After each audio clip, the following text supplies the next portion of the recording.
The story begins with Ikiro, an elderly man who moves into a new house with his family. He spent all of his life savings to buy this house, hoping it would bring them a better life. But his family wasn't happy. They didn't like the house at all, and sadly, they didn't appreciate Ichiro either. For years, they saw him as a failure, never acknowledging his hard work. Even as he grew older, Ichiro continued to work tirelessly, trying to keep his family happy and fulfill their wishes. But nothing he did seemed to be enough. They often scolded him for little things, and over time, their criticism weighed him down. Ichiro started feeling more and more lonely, slipping into depression. One day on his way home from work, he saw a group of people beating someone in the street. He wanted to help, but he knew he was too old and weak to intervene, so he walked away. Unfortunately, his daughter saw him do nothing and, in her anger, called him a coward before storming off. Her words stung deeply, making Ichiro feel even more helpless. When he arrived home, Ichiro noticed a dog sitting outside. He approached the dog and saw that it had a band around its neck with a message that said anyone could take the dog in. Ichiro felt an immediate connection with the animal, and for the first time in a long while, the dog's affection brought him some comfort. However, just as he began to feel a bit better, his wife came out and scolded him once again. She didn't like dogs and demanded he get rid of it. She reminded him to focus on his health instead, as he had an appointment the next day. The following day, Ichiro went to the doctor. He received devastating news. He had cancer and only a few months left to live. The shock hit him hard, and he immediately tried to call his wife to tell her the terrible news. But she didn't answer, dismissing his call as unimportant. Desperate, he reached out to his daughter, but she too ignored him, leaving Ichiro feeling utterly alone at one of the darkest moments of his life. At dinner that night, Ichiro gathers the courage to tell his family about his cancer diagnosis. But as usual, his family doesn't seem interested. They don't want to listen to him, and one by one, they leave the table without giving him a chance to speak. Ichiro sits there in silence, realizing that to them, he simply doesn't matter. Once again, he's left feeling invisible and ignored. Afterward, Ichiro tries to get rid of the dog, as his wife had demanded. He leads the dog away, but the loyal animal refuses to leave Ichiro's side. Deep down, Ichiro doesn't want to part with the dog either. The bond they've formed brings Ichiro some comfort, so he decides to keep the dog with him. Ichiro is sitting outside when his attention is drawn to a young boy sitting in the park. The boy's name is Hiro, and he seems lost in thought. Suddenly, Ichiro notices something strange, a shiny object rapidly approaching from the sky.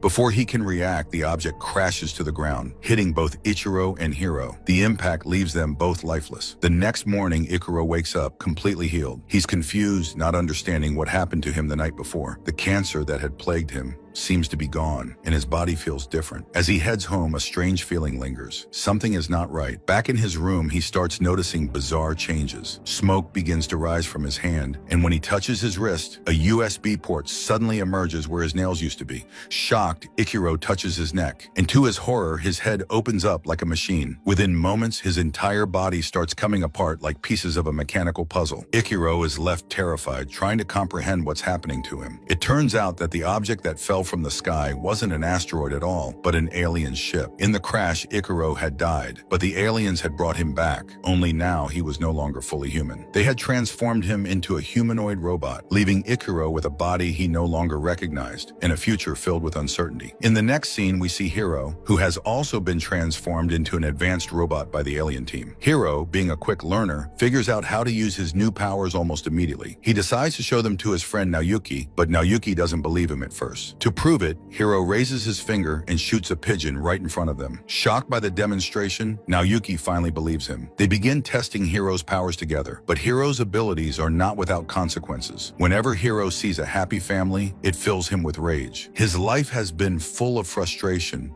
living in poverty with his mother while his father has moved on to a new life with another family. This anger boils inside him, and it's clear that the sight of happiness only reminds him of what he doesn't have. Meanwhile, Ichiro, on his way to work, spots the injured pigeon Hiro had killed earlier. Ichiro picks it up, and to his surprise, the bird fully heals in his hands and flies away. This moment makes Ichiro realize he has the ability to heal any injured creature, human or animal. Wanting to help more, Ichiro heads to a nearby hospital where he sees a woman crying over her son who is on the brink of death due to cancer. Touched by her sorrow, Ichiro secretly uses his powers to heal the boy, bringing him back to full health. As Hiro continues to experiment with his powers, his darker side begins to emerge. He starts starts bullying the boys at his college, using his newfound abilities to intimidate them. Now Yuki is horrified by this change in his friend and begs Hiro to stop, but Hiro doesn't listen. Later, Hiro receives a call from his stepmother, inviting him to dinner. He reluctantly agrees and goes to their house, where he sees his father happily living with his new family. The sight frustrates Hiro even more. He feels a burning desire to destroy them all, his father, his stepmother, and their perfect life together. But in the end, he holds back and leaves, though the anger and frustration inside him continue to grow. On his way home, Hiro's frustration reaches a breaking point when he sees another happy family. This time, he can't hold back and kills the entire family in a fit of rage. But it doesn't stop there. Hiro goes on a killing spree, targeting families throughout the city. News quickly spreads about a brutal psycho killer on the loose, terrifying the entire community.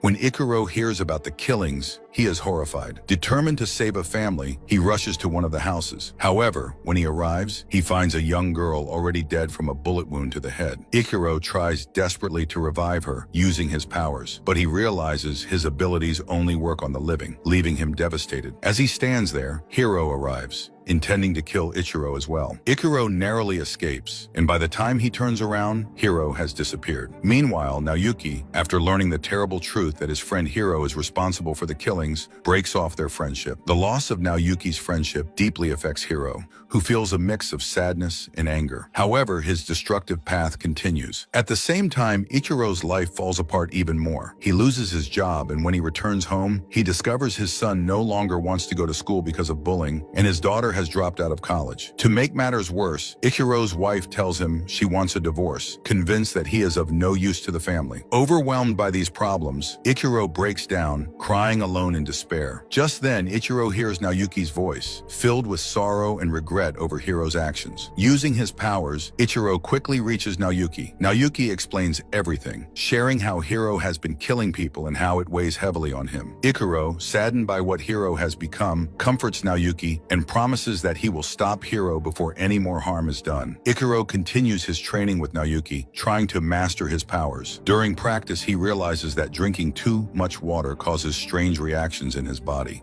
and when he drinks more than usual, he accidentally sprays water all over Naoyuki. It becomes clear to Ichiro that his body can no longer handle water like before, forcing him to adapt to this new limitation. Meanwhile, Hiro is traveling with his mother when a police officer confronts him, having discovered that Hiro is responsible for the citywide killings. Instead of surrendering, Hiro uses his powers to injure several officers and escapes to his girlfriend's house. There, he watches the news and learns that after the media harassed his mother, she took her own life. Heartbroken and enraged, Hiro blames the people for her death and vows revenge. He begins using his powers to kill even more people, hacking into their phones and computers to execute his deadly plan. His girlfriend, though aware of Hiro's involvement, does nothing to stop him, thinking that his grief will pass and that he will soon return to normal. Back at home, Ikuro desperately tries to warn his family not to use their phones or computers, fearing Hiro might target them. However, his family dismisses his warnings and walks away, leaving Ikuro helpless. Hiro, determined to stop killing, makes a promise to himself to change. But when a police officer arrives and opens fire without warning, Hiro narrowly survives, while his girlfriend is fatally shot. Her death shatters Hiro, and in a blind rage, he destroys the police officers and all the surrounding buildings. His anger grows, and he resolves to wipe out everyone in the area by hacking and destroying the city's electronic devices one by one. Panic spreads throughout the city as people begin to die mysteriously, and everyone starts fleeing in fear. In the meantime, a group of boys from Hiro's college watches his actions on their smartphones, thinking it's some kind of prank. Hiro, furious at their disbelief, uses his powers to kill them one by one, intensifying the chaos and horror in the city. On the other side, Ikuro is deeply disturbed by the ongoing destruction in the city caused by Hiro's rampage. Determined to stop the chaos, Ikuro uses his powers to gain control over the same electronic gadgets that Hiro had been manipulating. At the same time, Naoyuki, aware of the danger, warns the people of the city not to use their smartphones, TVs, or any electronic devices, as that would make them vulnerable to Hiro's attacks. The people heed his warning, abandoning their devices, which frustrates Hiro even more. In a fit of rage, Hiro launches a full-scale attack on the city,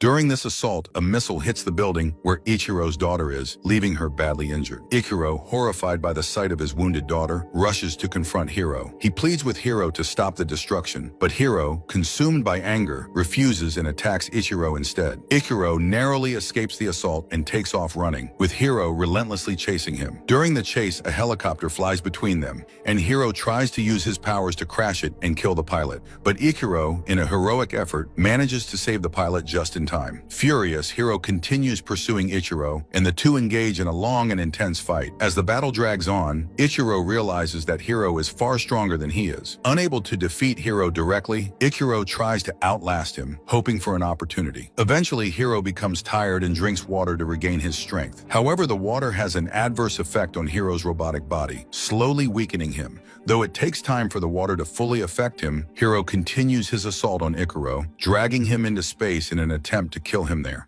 But just as Hiro prepares to finish Ichiro off, the water begins to take its toll. Hiro weakens, and Ichiro seizes the chance to deliver a powerful, final blow. Hiro, unable to recover, is killed by the attack. With Hiro defeated, Ichiro rushes back to his daughter, who is on the brink of death, her life slipping away. The weight of the battle and the cost it has taken on Ichiro is clear as he holds his daughter, devastated by everything that has happened. After Ichiro uses his powers to heal his daughter, things take a terrifying turn as Hiro, still alive, suddenly reappears. Hiro attacks Ichiro, injuring him badly and shooting his daughter, worsening her condition. Then, in a cruel move, Hiro grabs Ichiro's daughter and starts throwing her off the building, intending to kill her once and for all. At this point, Ichiro is in terrible shape, but despite his injuries, he refuses to give up. Desperation and anger build inside him as he pleads with Hiro to kill him instead and spare his daughter. Hiro, driven by a desire for revenge, coldly ignores Ichiro's plea and throws the girl off the building. This triggers something deep within Ichiro, his hidden superpowers fully awaken. In a surge of rage and newfound strength, Ichiro leaps into action, defeating Hiro in a brutal and final battle. Just as his daughter plummets toward the ground, Ichiro catches her in the nick of time, saving her life. With Hiro finally defeated, Ichiro uses the last of his strength to completely heal his daughter. She's utterly shocked and asks him how he managed to do all of this. Ichiro, still processing everything himself, simply responds, "I'll tell you later," before flying off into the distance, leaving her in awe. In the next scene, news reporters announce how an angel saved the people from Hiro's terror,